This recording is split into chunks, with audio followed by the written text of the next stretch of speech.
You may have noticed in social media these days that there's a unified measure being taken by the Generation Z spinner beanies.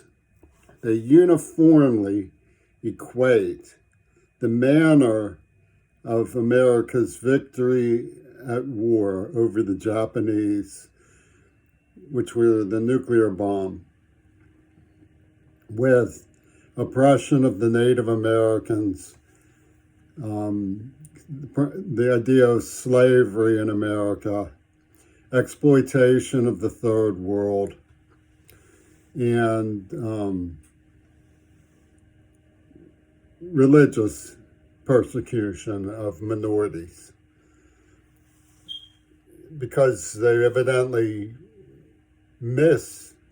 have some sort of nostalgic longing, sentimental attachment to the far better days of Adolf Hitler.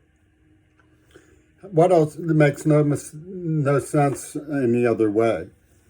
Japan was victims like the Native Americans and the black man, so they must unify against the white.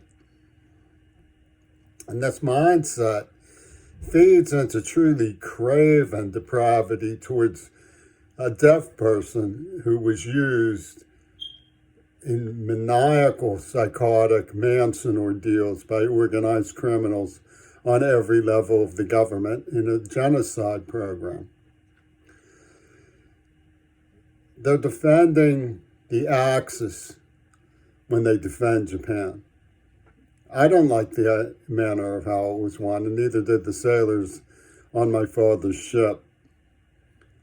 But I didn't support Reagan either. I didn't support the arms race. I wanted détente with Russia. The Axis was who pulled us into into Vietnam. The Vichy French, who we defended there, were allies of Japan in World War II. The corkscrewed tongues of UW Dialectical are professional exploitation artists when it comes to what they realize other people don't know. They realize that other people don't know that Japan and France were Vichy. They believed in Hitler. And that far from being the victims of World War II, they were the instigators of World War II. And far from America's liberals wanting to commit genocide in Vietnam, there was a huge resistance to the rescue of Vichy France in Vietnam due to the Cold War fascism of Hollywood and Axis Hollywood.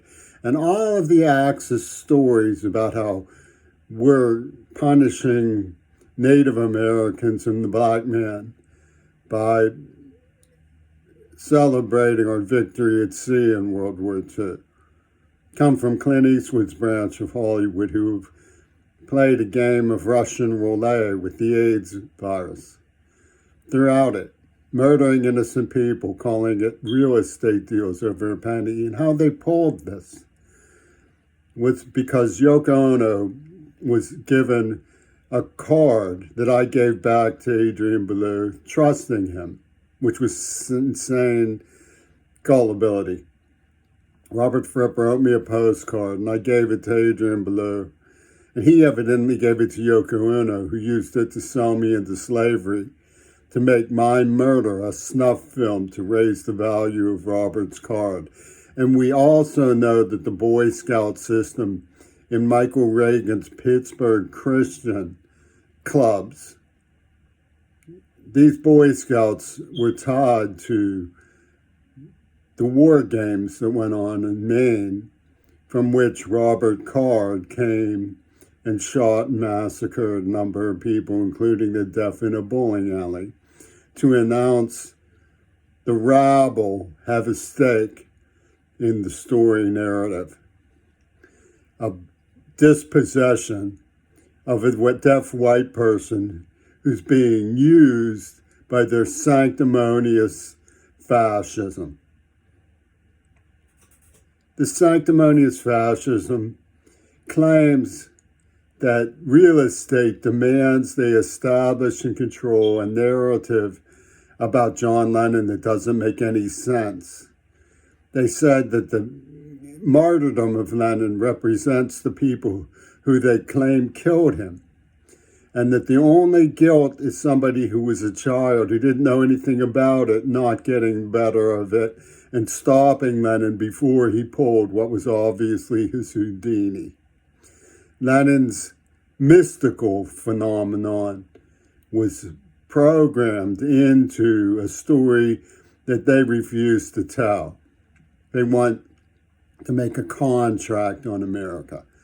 The British schemers in the Rolling Stones, who worked first with David Geffen, the Zionist on the AIDS genocide, and now Netanyahu, who put his name on my father's murder with Ono and Trump, and the German Green Party, injecting parochial values for the riffraff on Mount Desert Island that produced Robert Card over Robert's card. Netanyahu. They now celebrate with the Rolling Stones concert in Tel Aviv his genocide, his war on toddlers in Gaza. And if you ask UW Dialectical or any woman in Seattle on whom I wouldn't dream of reaching out a hand in brotherly love, fraternal sympathy, I'm revolted by the thought of them. The prettiest of them wouldn't make any difference. They're horrible people. If you ask them, what does any of this mean? They would say, it means that the AIDS victims are eternally in debt to Yoko Ono because of Hiroshima. And they would agree. They would go, yes, master, because of the control narrative that they are trying to outlaw, contradicting with evidence. They refuse to hear the evidence.